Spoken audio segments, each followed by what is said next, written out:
नमस्कार दोस्तों, स्वागत है आपका अपने यूट्यूब चैनल ISPCS अकेडमी में। और देखिए, आज हम लोग पढ़ने जा रहे हैं लोकपाल और अन्य जो भी महत्वपूर्ण आयोग हैं जिनसे क्वेश्चन अभी तक बने हुए हैं, तो उन सभी आयोगों को हम देखेंगे। हम लोग लोकपाल की चर्चा करेंगे, किस लिए ये बना और कौन कौन इसके दायरे में आते हैं, ये भी देखेंगे। बेसिकली ये जो है प्रशासनिक जो अधिकारी हैं या फिर अन्य जो सरकार के जो मेंबर हैं, तो उनके भ्रष्टाचार को कम करने के लिए लोकपाल का गठन हुआ था। तो चलिए हम लोग क्वेश्चन देखते हैं अभी तक इससे क्या क्या बन चुके हैं। तो पहला क्वेश्चन बना था कि हमारे देश के प्रथम लोकपाल कौन है। तो पहली बार जो लोकपाल नियुक्त किए गए थे तो उनका नाम था न्यायाधीश पिनाकी चंद्र घोष। दूसरा है कि भारत में लोकपाल एवं लोकायुक्त, देखिए सेंटर में लोकपाल और स्टेट में होता है लोकायुक्त, की स्थापना का सुझाव किसने दिया था। तो ये जो प्रथम प्रशासनिक सुधार आयोग गठित हुआ था उसकी रिपोर्ट में ये अनुशंसा की गई थी कि भारत में लोकपाल एवं लोकायुक्त का गठन होना चाहिए। राज्य स्तर पर लोकायुक्त की नियुक्ति की सर्वप्रथम अनुशंसा की थी। तो जो भारत का प्रशासनिक सुधार आयोग ये गठित कब हुआ था, 1966 से 70 के बीच में इसका टर्नओवर था। तो इसी की अनुशंसा पर जो है, इसी ने अनुशंसा की थी कि राज्य स्तर पर लोकायुक्त का गठन होना चाहिए। ओम्बुड्समैन का भारतीय प्रतिमान अगर हम देखेंगे तो जो लोकपाल, देखिए अपने यहाँ जिस चीज़ को लोकपाल बोला जाता है, जिस पद को, वही जो है अन्य देशों में ओम्बुड्समैन के नाम से जाना जाता है। और ये कहाँ पे प्रचलित है, ये वेस्टर्न कंट्री में प्रचलित ये नाम है। अगला है कि प्रशासनिक सुधार आयोग जिसने पहली बार लोकपाल और लोकायुक्त बनाने की संस्तुति जो की थी, तो उसके अध्यक्ष कौन थे। तो मोरारजी देसाई बने थे इसके अध्यक्ष, और बाद में के हनुमंतैया जो है इसके अध्यक्ष बनाए गए थे। संसद में पहली बार जो है लोकपाल विधेयक रखा कब गया था, तो 1968 में। सर्वप्रथम लोकायुक्त कार्यालय की स्थापना कहाँ पर हुई थी, तो ये हुई थी महाराष्ट्र राज्य में। आगे है कि उत्तर प्रदेश का जो लोकायुक्त अपना प्रतिवेदन वो किसको प्रस्तुत करेगा, यानी कि अपनी रिपोर्ट किसको सौंपेगा, तो वो गवर्नर यानी कि राज्यपाल को सौंपेगा। उत्तर प्रदेश के लोकायुक्त की टर्नओवर या फिर कार्यावधि या पदधारण की अवधि कितनी होती है, 8 वर्ष। 2011 में लोकायुक्त विधेयक पारित करने वाला प्रथम भारतीय राज्य कौन था, वो था उत्तराखंड। अगला क्वेश्चन है, यहाँ पे कथन दिया गया था कि अल्पसंख्यक शब्द जो है भारत के संविधान में परिभाषित नहीं है या फिर, तो बिल्कुल सही बात है, कहीं पे भी अल्पसंख्यकों की क्लियर डेफिनेशन नहीं हमारे संविधान में लिखी हुई है। अल्पसंख्यक आयोग संवैधानिक निकाय नहीं है, तो बिल्कुल सही बात है, इसका भी हमारे संविधान में जिक्र नहीं है। संसद के द्वारा इसको अधिनियम बनाकर पारित किया गया है। तो यहाँ पे दोनों ही चीज़ें सही हैं, लेकिन इनका रिलेटिव यानी कि जो मिलना चाहिए वो नहीं मिल रहा है। एक दूसरे की व्याख्या सही, जो कारण है वो कथन की सही व्याख्या नहीं कर रहा है। चलिए अगला क्वेश्चन हम लोग देखते हैं कि भारत में अल्पसंख्यकों के जो विषय में सही कथन क्या क्या है देख लेते हैं।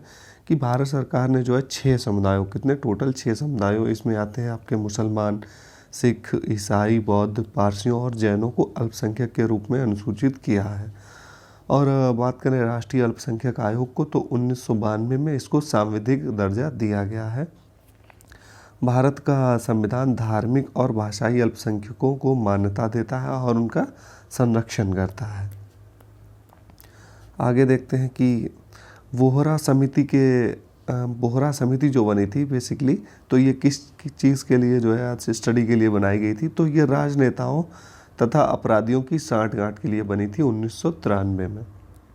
अगला है कि वह समिति जिसने राजनीतिज्ञों, वही ऊपर जो हम लोग देख चुके हैं, बोहरा समिति की ही बात हो रही है। भारत में प्रशासनिक सेवा और भारतीय पुलिस सेवा को समाप्त करने की सिफारिश किसने की थी, तो राजमन्नार आयोग के द्वारा ये सिफारिश की गई थी। अगला है कि मूल अधिकारों के अतिरिक्त भारत के संविधान के वे भाग जो मानव अधिकारों की सार्वभौम घोषणा करते हैं 1948 के सिद्धांतों एवं प्रावधानों को प्रतिबिंबित करते हैं। तो कहाँ कहाँ आपको ये अन्य घोषणाएं देखने को मिलती हैं, तो आपकी उद्देशिका प्रेमबल में, राज्य के नीति निर्देशक जो तत्व होते हैं DPSP में, और मूल कर्तव्यों में भी ये चीज़ें आपको देखने को मिलेंगी। Universal declaration of human rights में कुल कितने आर्टिकल यानी अनुच्छेद हैं, तो कुल 30 अनुच्छेद हैं। 10 दिसंबर को मनाया जाता है तो मानवाधिकार दिवस मनाया जाता है। मानव अधिकारों की अवधारणा का प्रमुख बल किस पर होता है? तो मानव होने के नाते मानव गरिमा पर इसका प्रमुख बल होता है। आगे देखते हैं कि द्वितीय पीढ़ी का मानव अधिकार समझा जाता है। तो क्या क्या सेकेंड जनरेशन में, तो संयुक्त राष्ट्र की जो मानवाधिकार की सार्वभौम घोषणा है उसके 1948 जो घोषणा है उसके अनुच्छेद 1 से 21 तक के उल्लिखित अधिकारों को प्रथम पीढ़ी के मानवाधिकार कहा जाएगा, जबकि अनुच्छेद उसके 22 से 27 तक जो उल्लिखित अधिकारों को द्वितीय पीढ़ी के मानवाधिकारों के रूप में इनको शामिल किया जाता है। अनुच्छेद 23 में जो है काम करने का अधिकार एवं अनुच्छेद 26 में शिक्षा का अधिकार मानवाधिकार के रूप में शामिल है। तो ये जो हमारे हैं 23 से और जो 26 है ये हमारे भारतीय संविधान का है। बाकी ये हम लोगों ने ऊपर जो आर्टिकलों की बात की ये जो है संयुक्त राष्ट्र की मानवाधिकार सार्वभौम घोषणा की जो है विषय थे। अगला है कि स्वतंत्रता, समानता, जीवन तथा स्वतंत्रता का अधिकार, शिक्षा का अधिकार, निजता का अधिकार में से वह जो संयुक्त राष्ट्र के द्वारा सूचीबद्ध मानवाधिकारों में नहीं गिना जाता है। तो निजता का अधिकार जो है इसमें नहीं गिना जाता है। आगे है सभी प्रकार के सामाजिक विभेद का उन्मूलन मानवाधिकार की जिस पीढ़ी के अंतर्गत आता है तो सेकेंड जनरेशन दूसरी पीढ़ी के अंतर्गत आएगा। 1993 में राष्ट्रपति के द्वारा निम्नलिखित अनुच्छेद के तहत मानवाधिकार संरक्षण अध्यादेश जारी किया गया था। तो अनुच्छेद 123 के तहत किया गया था। तो 123 में ही हमारे राष्ट्रपति के अध्यादेश जारी करने की शक्ति दी हुई है।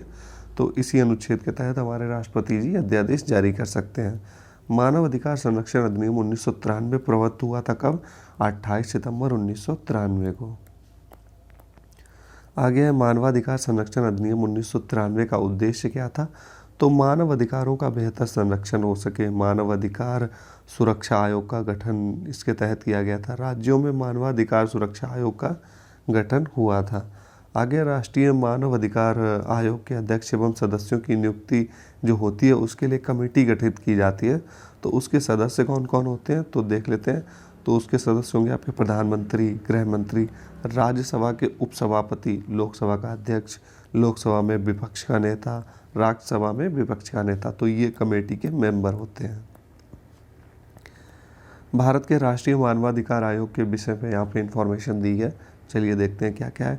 तो इसका अध्यक्ष अनिवार्य रूप से भारत का सेवानिवृत्त मुख्य न्यायमूर्ति या फिर न्यायमूर्ति यानी कि जज होना चाहिए। इसकी शक्तियाँ केवल सिफारिश प्रकृति की होंगी और आयोग के एक सदस्य के रूप में महिला को नियुक्त करना आवश्यक है। अगला है कि मानव अधिकार संरक्षण अधिनियम 1993 में लोक सेवक की परिभाषा दी गई है। तो इस अधिनियम की जो धारा 2 इसका सब क्लॉज 1 का सब क्लॉज M के अंतर्गत इसकी परिभाषा दी गई है। अगला है कि मानव अधिकार संरक्षण अधिनियम में सशस्त्र बल की परिभाषा शामिल नहीं है। तो किसकी शामिल नहीं है? राज्य के सशस्त्र बल की यहाँ पे कोई डेफिनेशन इसमें नहीं दी गई है। राष्ट्रीय मानवाधिकार आयोग का पदेन सदस्य नहीं है। तो भारतीय विधि आयोग का अध्यक्ष जो है वो इसका पदेन सदस्य नहीं होता है। आगे बात करें कि राष्ट्रीय मानवाधिकार आयोग का अध्यक्ष वह व्यक्ति होता है जो भारत के मुख्य न्यायाधीश या फिर न्यायाधीश रह चुका हो। तो बिल्कुल सही बात है, जज जो रह चुका है वही इस पे जो है इस पद पर पहुंच सकता है। कारण इसका इस यहाँ पे कारण दिया हुआ है कि उक्त आयोग के अध्यक्ष जो है इसका कार्यकाल जो है 3 वर्ष का है, 3 वर्ष अथवा 70 वर्ष। देखिए या तो वो 3 वर्ष का टर्नओवर अपना पूरा करेगा या अगर इसी बीच उसकी आयु 70 वर्ष हो जाती है, जो भी पहले होगा वो तभी तक अपने पद पर बना रहेगा। देखिए यहाँ पे व्याख्या नहीं हो रही है लेकिन ए और आर जो है वो दोनों ही सही दिए हुए हैं, लेकिन यहाँ पे व्याख्या स्पष्टीकरण नहीं निकल के आ रहा है। राष्ट्रीय मानवाधिकार आयोग अध्यक्ष के सदस्य वही है, अभी हम लोग देख चुके हैं 3 वर्ष या 70 वर्ष जो भी पहले हो। अगला है कि राज्य मानवाधिकार आयोग के जो अध्यक्ष होंगे और सदस्य होंगे इनकी नियुक्ति किसके द्वारा की जाएगी? राज्यपाल के द्वारा की जाएगी। अगला है कि राज्य मानव अधिकार आयोग में सदस्य के रूप में उच्च न्यायालय का कोई आसीन न्यायाधीश या कोई आसीन जिला न्यायाधीश किसके परामर्श के पश्चात जो है नियुक्त हो सकता है? तो संबंधित राज्य के उच्च न्यायालय के मुख्य न्यायाधीश के परामर्श के बाद जो है उसको नियुक्त किया जा सकता है। अगला है कि राज्य मानवाधिकार आयोग के अध्यक्ष के पद पर हुई रिक्ति की दशा में किसी एक सदस्य को अध्यक्ष के रूप में कार्य करने के लिए प्राधिकृत करने की शक्ति किसको है? तो है राज्यपाल को। राज्य मानवाधिकार आयोग अपना वार्षिक प्रतिवेदन प्रस्तुत करेगा तो राज्य सरकार के समक्ष प्रस्तुत करेगा।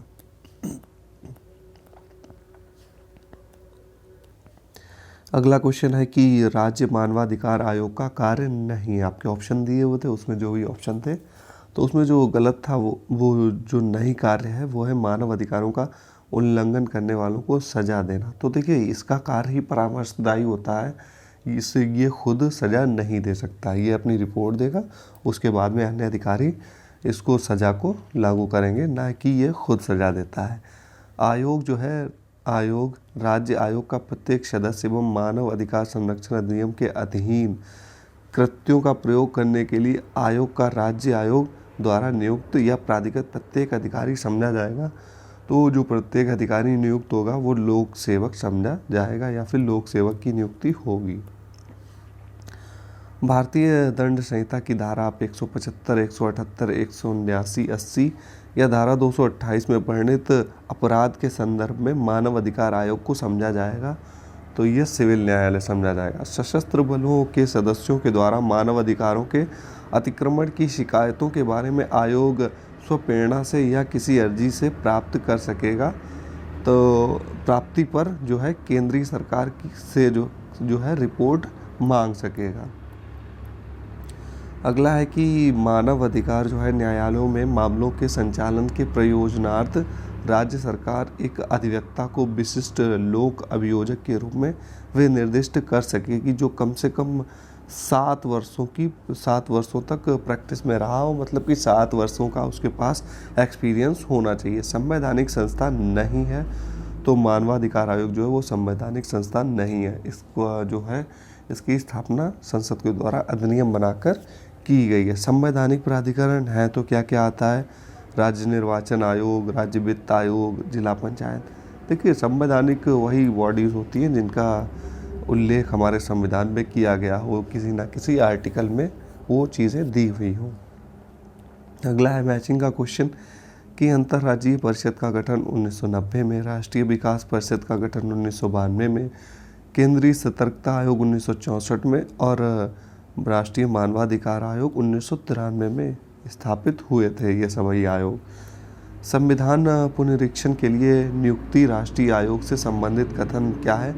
तो इसकी रिपोर्ट जो है अनुशंसात्मक प्रकृति की थी। इसकी अध्यक्षता जो है जस्टिस M.N. वेंकटचलैया ने की थी। संविधान समीक्षा आयोग जिसे फरवरी 2000 में गठित किया गया था के अध्यक्ष कौन थे? तो M.N. वेंकटचलैया जो है इसके अध्यक्ष थे।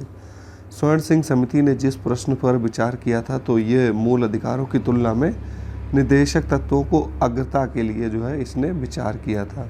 मंडल आयोग जिसके प्रस्तावों ने जो है अक्षुण्ण विवाद का सूत्रपात किया है, ये इसको गठित किसने किया था? मोरारजी देसाई जी ने इसको गठित किया था। मंडल आयोग ने रिपोर्ट कब प्रस्तुत की थी?